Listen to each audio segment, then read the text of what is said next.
Good morning, everyone. Welcome to British and American Culture. We have now come to the American Culture section. In today's meeting, we are going to discuss about gender issues in the United States. Jadi, isu-isu tentang gender. Sebelum masuk ke isunya, we have to distinguish what is gender, gitu ya. Jadi gender itu selalu disandingkan gitu ya dengan seks. Padahal keduanya adalah hal yang berbeda.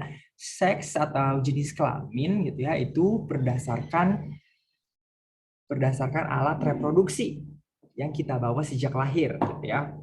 Perempuan, laki-laki, perempuan memiliki alat reproduksi sendiri, laki-laki memiliki alat reproduksi sendiri.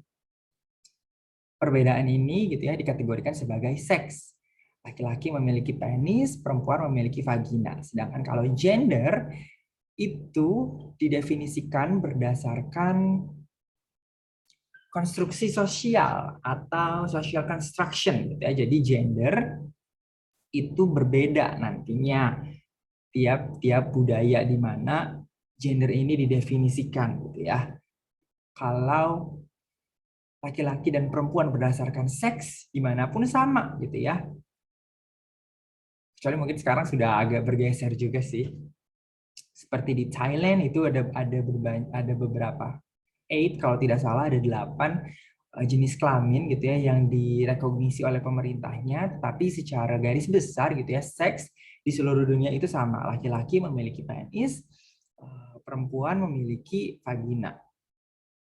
Walaupun nantinya ada abnormalitas gitu ya seperti atlet voli Manganang itu gitu ya. Tetapi secara garis besar seperti itu gitu ya. Seks itu didefinisikan berdasarkan jenis kelamin yang kita bawa sejak lahir. Kita terlahir dengan jenis kelamin apa gitu ya. That's called sex. Sedangkan gender itu didefinisikan berdasarkan konstruksi sosial. Jadi laki-laki itu harus kuat, perempuan itu harus feminin. Laki-laki itu harus menjadi kepala rumah tangga, mencari uang gitu ya. Nanti perempuan harus mengurus anak, memasak di dapur gitu ya. Tidak boleh bekerja dan lain-lain. Itu adalah konstruksi sosial. Karena konstruksi sosial sehingga gender ini nantinya definisinya berbeda-beda gitu ya. Apa yang dikaitkan dengan laki-laki dan apa yang dikaitkan dengan perempuan berdasarkan masyarakat, gender ini didefinisikan nanti akan berbeda gitu ya. Contohnya misalkan di Minangkabau, kalau di hampir di seluruh bagian dunia gitu ya, laki-laki. Jadi laki-laki yang di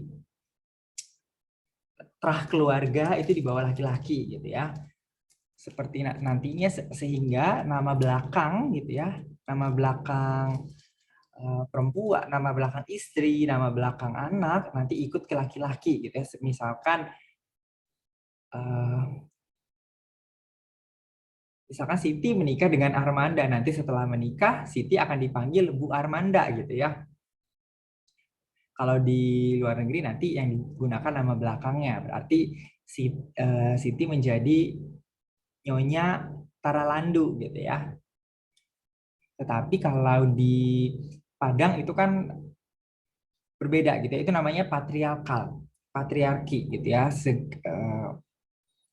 Terah atau garis keturunan silsilah keluarga berdasarkan dari laki-laki, tapi kalau di Padang itu nanti berdasarkan perempuan, disebut matrilineal gitu ya. Makanya kalau di Padang itu perempuan yang membeli laki-laki gitu ya.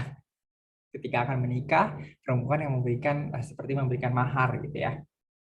Nah, karena perbedaan masyarakat, budaya di masyarakat tempat gender ini didefinisikan sehingga nantinya definisi gender sendiri itu pun berbeda-beda gitu ya.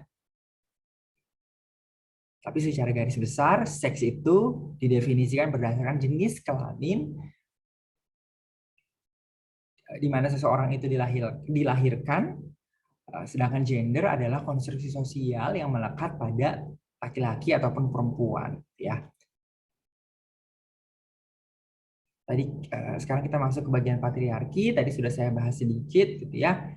Patriarki ini merupakan sistem yang mengagungkan laki-laki, gitu ya. Jadi laki-laki itu harus menjadi tulang punggung keluarga, perempuan laki-laki itu harus menjadi pekerja, gitu ya. Jadi dia yang kerja keluar rumah. Laki-laki juga yang pada awalnya hak untuk mengikuti pemilu, pemilihan umum, dan pendidikan tinggi itu hanya boleh dikenyang oleh laki-laki. Sedangkan perempuan gitu ya, sistem patriarki ini merugikan gitu ya, bisa dibilang merugikan perempuan karena perempuan itu harus mengurus rumah dan harus melahirkan anak gitu ya, sehingga dia harus di rumah terus, tidak bisa mobile seperti laki-laki. Perempuan itu urusannya mengurusi urusan-urusan rumah tangga gitu ya. Cuci baju, cuci piring, masak, melayani suami gitu ya. Dan pada zaman dulu yang memiliki kehidupan sosial, artinya bisa bersosialisasi dengan orang lain, bisa aktif di politik gitu ya, termasuk di dalamnya memiliki hak untuk memilih wakil rakyat atau presiden gitu ya, itu hanya dimiliki laki-laki. Perempuan zaman dulu tidak bisa, termasuk juga perempuan tidak bisa mengenyam pendidikan. Makanya R.A. Kartini gitu ya memperjuangkan hak perempuan untuk bisa sekolah juga. Kalau zaman dulu Kartini bisa gitu ya menyetarakan perempuan jadi boleh bersekolah, tetapi untuk perguruan tinggi, universitas gitu ya, bahkan di negara-negara barat seperti Amerika, Inggris pun awalnya perempuan tidak diperbolehkan untuk bersekolah terlalu tinggi gitu ya. Sampai sekarang bahkan ada anggapan bahwa kalau perempuan sekolah tinggi nanti susah dapat jodoh gitu ya. Itu sebenarnya pemikiran-pemikiran yang berakar dari sistem patriarki ini gitu. Jadi patriarki ini berpihak atau condong kepada laki-laki gitu ya, di mana laki-laki nantinya dianggap sebagai jenis kelamin yang lebih unggul dibanding perempuan. Makanya misalkan ketika ada suami istri gitu ya, baru si istrinya ini hamil, pasti mereka akan terutama kalau anak pertama, mereka nantinya akan mengharapkan bahwa anak yang lahir ini adalah anak laki-laki gitu ya, karena dialah yang akan membawa nama keluarga, terutama kalau untuk keluarga-keluarga aristokrat gitu ya, karena nanti hanya laki-laki yang bisa mewarisi tahta keluarga, tahta kerajaan. Ya. Tapi gitu ya, salah satu hal itu zaman dulu gitu ya.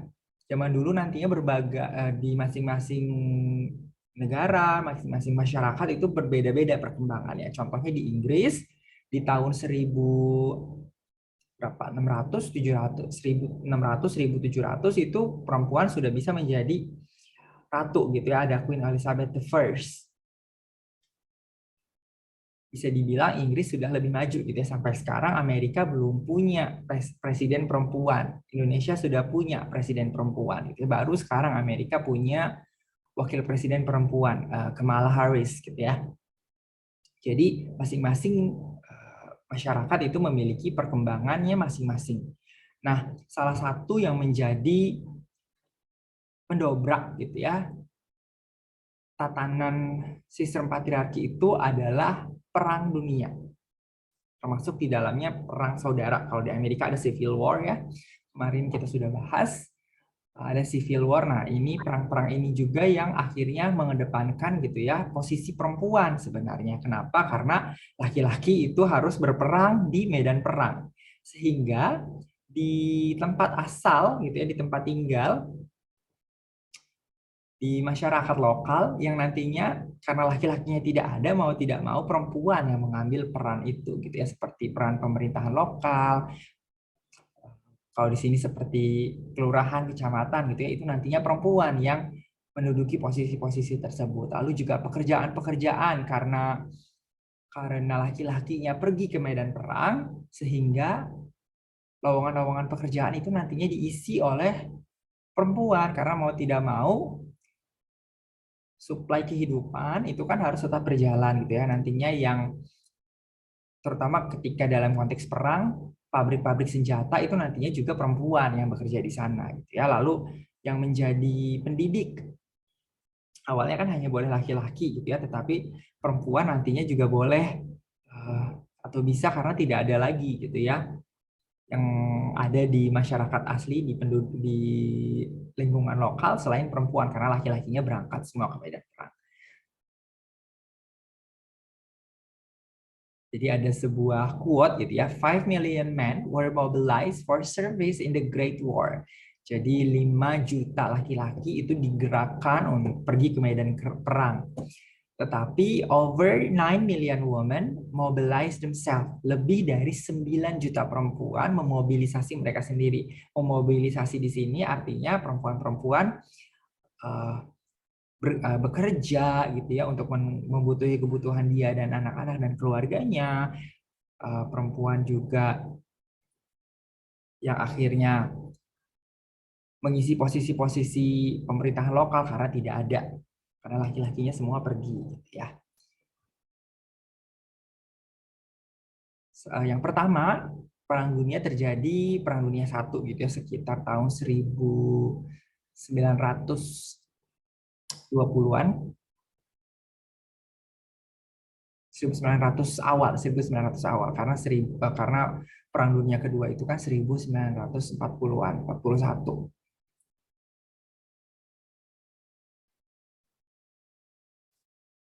Sama gitu ya, karena laki-lakinya ini diwajibkan untuk wajib militer sehingga mereka berangkat ke medan perang at the forefront gitu ya, at the front, tens of thousands of women, tens of thousands of men gitu ya, jadi puluhan ribu laki-laki gitu ya dibutuhkan di medan perang sehingga pekerjaan-pekerjaan di agrikultur seperti pertanian dan industri-industri termasuk sebenarnya industri pembuat peralatan perang seperti industri senjata api gitu ya. Itu nantinya diisi oleh perempuan.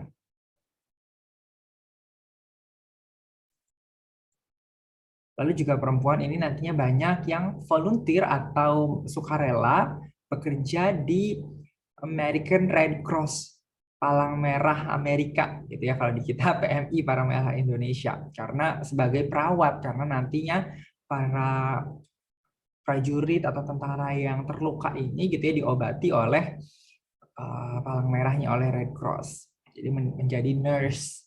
Ada juga sebenarnya yang berangkat ke medan perang gitu. Jadi tetapi sebenarnya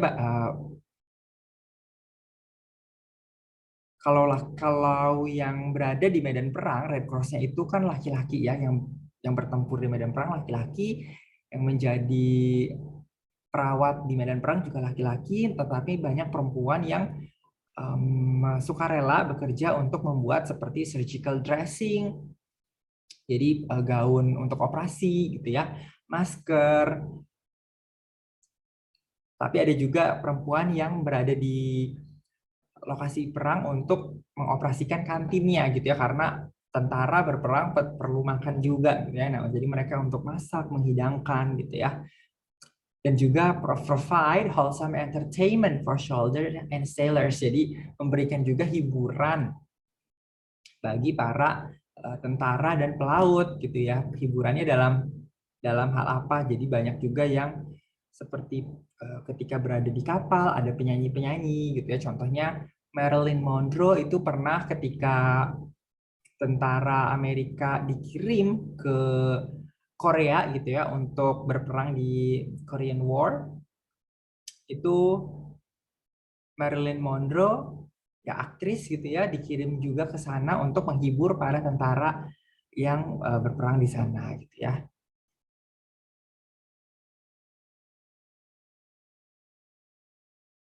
Lalu akhirnya gitu ya muncullah poster ini. Jadi sebenarnya ini merupakan bentuk propaganda. Pada awalnya seperti di Civil War, di World War One, di Perang Saudara ataupun di Perang Dunia Pertama, pemerintah itu kan lebih fokus kepada laki-laki untuk bertarung, untuk berada di medan perang gitu ya. Tetapi ketika Perang Dunia Kedua gitu ya, karena perang itu tentu saja manapun yang menang akan kehilangan gitu ya, kehilangan baik itu finansial ataupun kehilangan korban jiwa, sehingga karena jumlah tentara laki-lakinya berkurang, akhirnya dimunculkanlah propaganda ini. Kenapa? Untuk menstimulasi perempuan agar mau juga berjuang gitu ya, demi kemenangan Amerika di medan perang. Jadi yang awalnya perempuan itu mengisi pekerjaan-pekerjaan di tempat asal mereka karena kosong ditinggalkan laki-laki ke medan perang gitu ya. Nantinya di Perang Dunia Kedua perempuan juga ada beberapa yang mulai banyak gitu ya yang didatangkan atau dikirimkan juga ke medan perang untuk bertarung gitu ya. Nah, ini salah satu posternya. Jadi kalau di Perang Dunia Pertama itu propagandanya untuk agar laki-laki muda enlisted, jadi mendaftarkan diri mereka untuk wajib militer gitu ya. Kalau kalian pernah menonton Captain America yang pertama, film yang pertama itu ada scene di mana si Steve Rogers ini juga enlist himself gitu ya.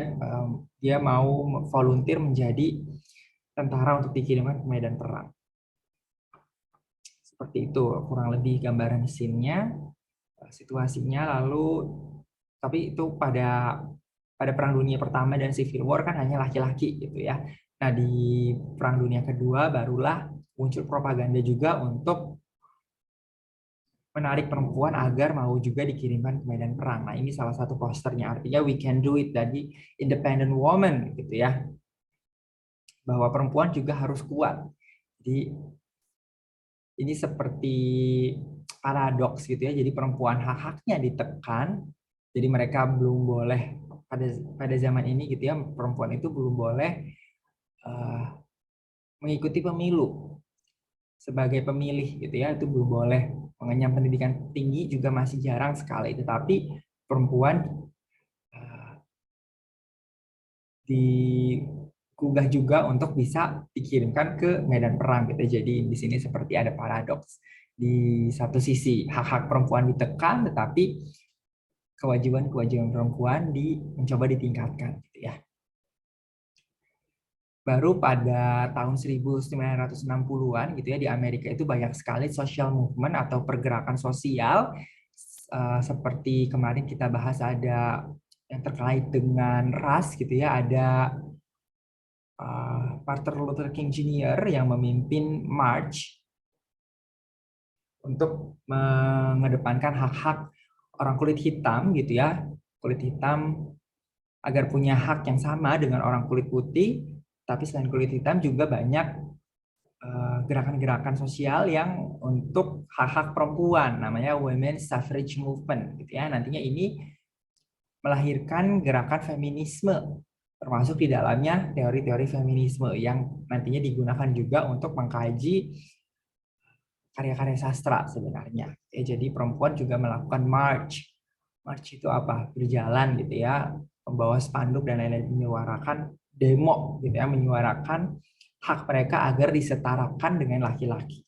Kalau orang kulit hitam minta haknya disetarakan dengan orang kulit putih, kalau perempuan minta haknya disetarakan dengan laki-laki gitu ya. Salah satunya adalah hak untuk bekerja gitu ya, hak untuk mengikuti pemilu sebagai pemilih dan lain-lain. Nantinya ada gelombang, ya, tiga gelombang di mana hak-hak perempuan yang diperjuangkan itu berbeda-beda. Di gelombang pertama atau first wave, perempuan ini mencoba untuk mendapatkan hak atau attaining ya the right of full citizenship and vote. Jadi banyak sekali perempuan juga yang belum terdaftar gitu ya sebagai warga negara Amerika, sehingga nantinya mereka tidak bisa memilih, sehingga tidak bisa memiliki hak-hak untuk hak-hak dasar sebagai warga negara Amerika. Contohnya misalnya ketika bercerai dari laki-laki gitu nantinya kesulitan perempuan untuk mendapatkan misalkan seperti harta gono gini atau hak asuh anak gitu itu nanti kesulitan. Lalu di second wave atau gelombang kedua, perempuan ini mencoba memperjuangkan hak-hak mereka untuk diperbolehkan mengenyam pendidikan tinggi, ya higher education atau universitas. Gitu. Lalu mereka juga ingin gitu ya ketika bekerja. Jadi yang gelombang pertama juga mereka memperjuangkan untuk hak bahwa mereka juga bisa bekerja di posisi yang sama seperti laki-laki. Tetapi ketika laki-laki dan perempuan ini berada di posisi yang sama, ternyata bayaran mereka berbeda. Nah, di gelombang kedua ini perempuan ingin bayaran mereka itu sama dengan laki-laki ketika mereka berada di posisi yang sama. Jadi namanya equal pay. Bahkan ini terjadi sampai sekarang ya, baru kalau kalian ada di Jennifer Lawrence dan Leonardo DiCaprio main di film Just Look Up ya. Filmnya baru tayang, tetapi ternyata Leonardo DiCaprio itu dibayar lebih tinggi dari Jennifer Lawrence. Padahal di credit title Jennifer Lawrence itu namanya muncul terlebih dahulu. Artinya porsi dia muncul di layar itu lebih lama, tetapi Leonardo DiCaprio yang dibayar lebih tinggi gitu ya. Sampai sekarang itu sebenarnya masih terjadi dan masih disuarakan gitu ya. Lalu juga di second wave ini yang diperjuangkan adalah hak perempuan untuk alat kontrasepsi ya KB, termasuk juga di dalamnya hak untuk aborsi. Jadi aborsi di sini bukan karena itu adalah hak dianggap gitu ya. Orang-orang perempuan yang feminis menganggap bahwa hak untuk mengandung dan melahirkan itu sepenuhnya berada di hak perempuan gitu ya, tidak perlu dikaitkan dengan keagamaan gitu ya atau kemanusiaan. Jadi ketika misalkan perempuan merupakan ada seorang perempuan yang korban dari pemerkosaan lalu dia hamil dari pemerkosaan tersebut, tetapi dia tentu saja karena itu hasil pemerkosaan dia tidak mau gitu ya, malah dia resentful terhadap kehamilannya dan kasihan juga nantinya ketika anaknya dilahirkan si perempuan ini ketika menjadi ibu tidak sayang kepada anaknya gitu ya, sehingga mencoba juga dilegalkan gitu ya aborsi untuk perempuan. Karena terutama juga selain untuk kasus-kasus seperti tadi, banyak juga perempuan yang sebenarnya secara fisik tidak terlalu sehat untuk hamil, untuk melahirkan, sehingga kandungannya ini nanti membahayakan nyawa si ibu sendiri gitu ya, sehingga kalau si ibunya mau selamat seperti harus memilih gitu ya, harus hamil dan melahirkan atau menyelamatkan nyawa si ibunya, sehingga aborsi ini juga perlu dilegalkan gitu ya. Ini hak ini yang diperjuangkan di gerakan feminisme gelombang kedua atau second wave. Lalu di gelombang ketiga gitu ya, mulai muncul hak-hak perempuan. Jadi tadi gelombang pertama dan kedua itu lebih fokus kepada hak-hak perempuan kulit putih, sehingga hak-hak perempuan minoritas gitu ya yang bukan berkulit putih seperti orang African American, Native American, Asian Americans itu tidak terwakili di situ. Sehingga muncullah gelombang ketiga, sering disejajarkan dengan atau disebut dengan Black Feminism atau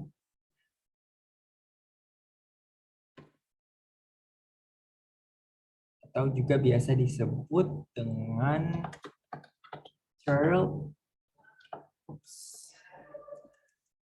Black Feminism atau Third World Feminism. Jadi untuk mengakomodir hak-hak perempuan minoritas yang tidak tersampaikan di gelombang pertama dan gelombang kedua karena lebih fokus kepada hak-hak perempuan kulit putih gitu ya.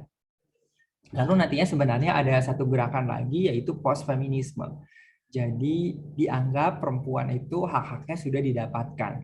Perempuan posisinya sudah sejajar dengan laki-laki karena perempuan sudah bisa bekerja di posisi yang sama dengan laki-laki, sudah bisa mengenyam pendidikan setinggi mungkin gitu ya. Doktor, profesor perempuan sudah banyak gitu ya. Lalu perempuan sudah bisa memilih, tetapi di berbagai hal lain Nantinya ya, di berbagai hal lain, di sisi perempuannya sendiri juga seperti ada hak-hak yang belum tersampaikan juga. Contohnya di first wave itu sering disebut sebagai radical feminisme, di mana gerakannya itu garis keras gitu ya. Perempuan itu harus sejajar dengan laki-laki, tidak boleh berada di bawah laki-laki gitu. Kalau bisa berada lebih posisinya lebih atas dari laki-laki, sehingga terkesan eh, perempuan-perempuan atau hak-hak yang diperjuangkan dalam feminisme gelombang pertama ini seperti main hater, jadi membenci laki-laki, sehingga banyak anggapan bahwa feminisme gelombang pertama ini sebagai lesbian gitu ya, sebagai lesbian. Sedangkan di gelombang kedua ini disebut liberal feminisme gitu ya. Jadi karena hak-hak dasarnya sudah dicapai, jadi hak-hak berikutnya yang perlu disampaikan, yang perlu diperoleh, yang perlu didapatkan. Lalu post feminisme, third wave feminisme atau feminisme gelombang ketiga untuk menyuarakan hak-hak perempuan minoritas. Nah, di post feminisme ini adalah untuk menyuarakan suara perempuan yang how do I say it? Jadi mereka tidak keberatan gitu ya berada di bawah posisi laki-laki. Artinya misalkan sebagai suami istri, perempuan ini tidak keberatan untuk berada di rumah, mengurus anak dan lain-lain gitu ya. Dia tidak keberatan untuk melakukan hal-hal itu. Nah, hak-hak seperti ini juga yang diperbolehkan gitu. Jadi kalau kamu mau menuntut hak perempuan sebanyak mungkin silahkan, tetapi it's okay kalau ada perempuan yang sudah cukup dengan menjadi ibu rumah tangga gitu ya. Jadi lebih sisi-sisi keperempuanan ini lebih dimunculkan gitu ya. Artinya kalau perempuan ini tidak terlihat kuat, tidak terlihat tough, tidak mau memperjuangkan untuk haknya setara dengan laki-laki, ya tidak apa-apa gitu. Jadi post feminis ini menekankan kepada sisi feminitas itu sendiri sebenarnya. Jadi kalau di misalkan first wave di gelombang pertama perempuan berdandan itu dianggap sebagai sebuah kelemahan, sedangkan di post feminisme ini nantinya perempuan berdandan itu boleh saja itu malah sebagai kekuatan gitu ya, karena perempuan itu luluh kalau lihat laki-laki luluh kalau lihat perempuan dandan gitu ya, seperti contohnya. Jadi menggunakan sisi-sisi feminisme mereka untuk sebenarnya mengedepankan diri mereka sendiri juga gitu ya. Jadi tidak memukul rata kalau perempuan harus seperti bla bla bla bla bla, tidak seperti itu gitu ya. Nah, ini di tahun 2019 gitu ya muncul gerakan namanya Me Too. Jadi gerakan ini adalah gerakan untuk perempuan-perempuan yang mereka ini menjadi korban seperti pelecehan seksual oleh laki-laki atau korban ketidakrataan hak gitu ya yang mereka dapatkan, misalkan ketika bekerja sebagai ada seorang laki-laki dan perempuan yang posisinya sama sebagai manajer, tetapi yang laki-laki ini dibayar lebih tinggi, yang perempuan dibayar lebih rendah, tidak ada equal pay di situ. Nah, ketika dia komplain misalkan kepada perusahaan, malah si perempuan ini dipecat gitu ya. Hak-hak seperti ini yang coba diperjuangkan oleh perempuan. Jadi banyak perempuan yang termasuk hal-hal kasus-kasus seperti tadi, juga kasus-kasus perempuan yang menjadi korban pelecehan seksual oleh laki-laki ini semakin ke sini semakin terbuka gitu ya, menceritakan pengalaman mereka. Ketika satu perempuan menceritakan misalkan ada siapa? Gwyneth Paltrow yang cerita kalau dia itu kalau mau mendapatkan peran sebagai peran utama harus tidur dengan produsernya namanya Harvey Weinstein.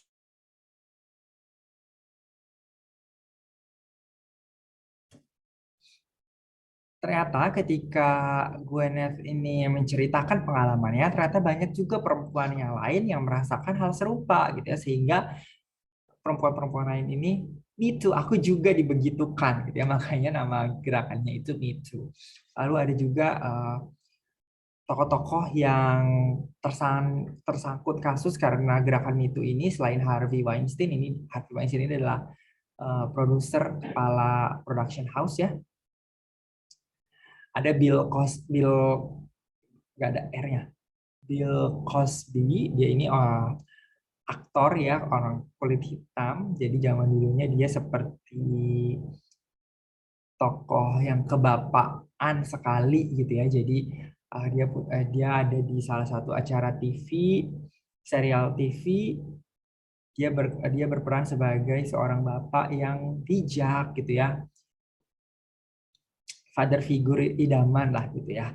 Tetapi ternyata semakin ke sini banyak perempuan yang muncul, kalau termasuk beberapa aktris yang juga pernah bekerja lawan main dia gitu ya, mengaku kalau mereka ini they were drugged, mereka diberi obat tanpa sepengetahuan mereka, lalu ketika mereka tidak sadar diri, mereka perempuan-perempuan ini dilecehkan gitu ya. Lalu si Bill Cosby ini sempat dipenjara walaupun umurnya sudah tua sekali, sudah 80 gitu ya. Lalu ada juga Roger Ailes. Roger Ailes ini kepala stasiun TV Fox gitu ya. Jadi di Fox ini fokus kepada berita-berita politik, jadi seperti TV One atau Metro TV gitu ya. Tetapi kalau diperhatikan ternyata presenternya gitu ya, anchor, pembawa beritanya itu kebanyakan perempuan dan pasti selalu mengenakan rok atau dress yang mini sehingga kakinya itu terlihat gitu ya, walaupun acara yang dibawakan adalah acara berita. Ternyata nantinya banyak juga perempuan-perempuan yang merasa dilecehkan gitu ya, merupakan korban pelecehan dari si Roger Ailes ini, sehingga dia nantinya dipecat gitu ya. Lalu ada juga Matt Lauer. Matt Lauer ini anchor atau pembaca berita Good Morning America atau GMA. Dia ini juga nantinya dipecat karena banyak perempuan yang korban pelecehan dia juga. Dan ketika satu perempuan muncul, nanti ada korban lain yang muncul mengatakan itu saya juga dibegitukan. Nah, cerita-cerita ini banyak juga muncul di budaya populer atau TV atau serial TV, film atau serial TV gitu ya. Contohnya di The Morning Show itu menceritakan atau loosely based seperti terinspirasi oleh terkuaknya korban-korban pelecehan seksual dari Matt Lauer. Lalu ada film Bombshell. Ini yang main bagus-bagus sekali. Ada Margot Robbie, ada Nicole Kidman. Ini menceritakan tentang terkuaknya kasus-kasus pelecehan seksual oleh Roger Ailes. Jadi di Fox itu tadi. You have to watch these two. Lalu berikutnya gitu ya, isu-isu gender juga tidak hanya berhenti di perempuan, tetapi banyak juga isu-isu perempuan di Amerika gitu ya, tetapi semakin melebar gitu ya. Jadi karena gender ini awalnya hanya membedakan laki-laki dan perempuan, tetapi gender untuk minoritas seperti ada sebutan LGBTQIAP+. Ini makin lama makin panjang gitu ya. Jadi L-nya untuk lesbian, G-nya untuk gay. Lesbian itu perempuan yang tertarik atau orientasi seksualnya kepada perempuan lagi. Gay itu untuk laki-laki yang orientasi seksualnya kepada laki-laki lagi. Lalu bisexual itu untuk laki-laki atau perempuan yang tertarik kepada laki-laki dan perempuan, jadi kepada dua-duanya. Lalu ada trans. Trans ini untuk laki-laki atau perempuan yang merubah jenis kelaminnya gitu ya. Jadi transseksual kalau di perempuan, kalau di Indonesia ada transpuan gitu ya. Jadi laki-laki yang menjadi perempuan seperti Dorce gitu ya, itu disebutnya transpuan. Lalu ada queer. Jadi queer ini seperti mereka berdandannya saja gitu ya, yang dari laki-laki menjadi perempuan ataupun sebaliknya, itu namanya queer. Lalu ada interseksual.